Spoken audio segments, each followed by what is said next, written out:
Now that we have our related blocks work, let's just test it and see. So as you can see, we show the 404, then we show the content. The same here. And there is another issue. Actually, we are reloading the page, so it is not a client side. Okay, so we need to fix these two issues. Let's fix the loading issue first, then we're coming and fix this related block very quickly. So inside pages, we need to go to, I'm going to close this one. Inside pages, we're going to block, and inside the block, we're going to index. So here, we are going to use get initial props to get the data. So on top of the page, I'm going to use the get initial props. And before just going there, let's just make this one wider so we're not going to see any errors. Get initial props. So as we all know, this is a static and then a sync function. So inside here, we are going to get the data. So let's just call the blog will be an empty object at the moment. And then we are going to say if we find anything. So let's just say let's found be false. So by default, we didn't find anything. And now we are going to just write fetch document by field name. So let's come back here and copy all of this fetch document from collection by field name and go to the get initial props, paste it here. We don't need this part, so we can get rid of it, and we are not going to set a state in this stage. So we are going to say found will be true, and let's just rename this part and let's say found block, for example, and we're going to check if it is not null, and we are passing it here.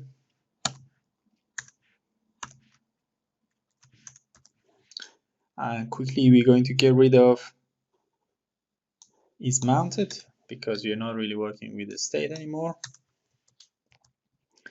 So now we have this part. Let's just get rid of this one as well. So now that we have fetch document from collection, we need to make sure we wait until it goes to the Firestore and get the data. So we can return a promise. We can say await new promise, and inside promise we can just return the resolve. We're not going to reject anything in this example.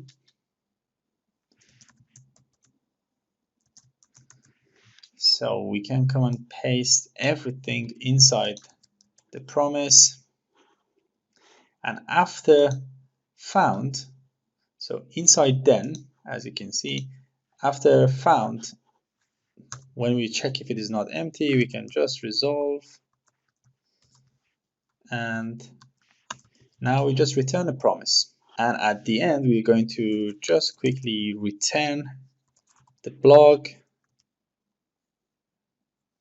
and also found. So because we are in a get initial props, we're going to return an object.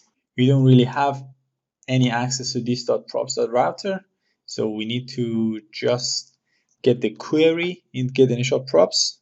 So that will be our query, and from the query we are going to get the value.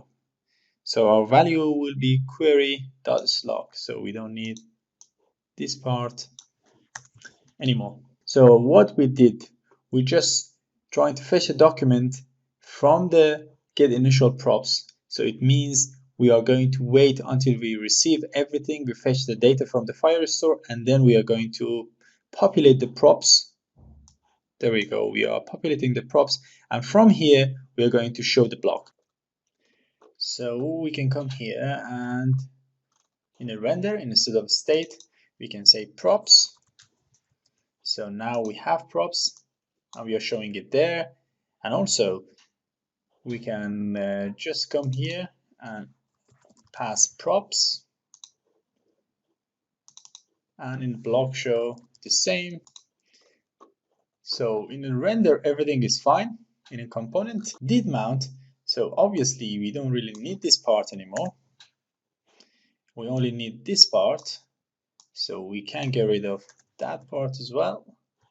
There we go. Now that we have in a component did mount base, we need to just find the block. So this is going to be this dot props dot block dot id, and we are still having these two. And I'm going also to the component will onMount, and here instead of this dot state, I'm going to say if the ref has set. So if we have this dot ref, then come and remove it. Obviously we don't really need this part at all because we know this has been set, so I can get rid of this one as well. So this is our component will onMount. This is component did mount. In a constructor we have everything we need. Everything seems to be all right. So this part is okay. If I go to the related block, so this part is, I'm going to change it to as, and the href will be /blog, and then slug will be this part. So we are going to have the client-side rendering. So let's come back here and let's just close everything and refresh our page. And we are seeing some errors. And let's see what is the error. Cannot read the property ID of undefined. Obviously we made a mistake, get initial props. So that's the way we need to type properly. And now we have the get initial props. And also I just noticed that we don't need the found in a state, so because we're not really working with the state anymore for the found.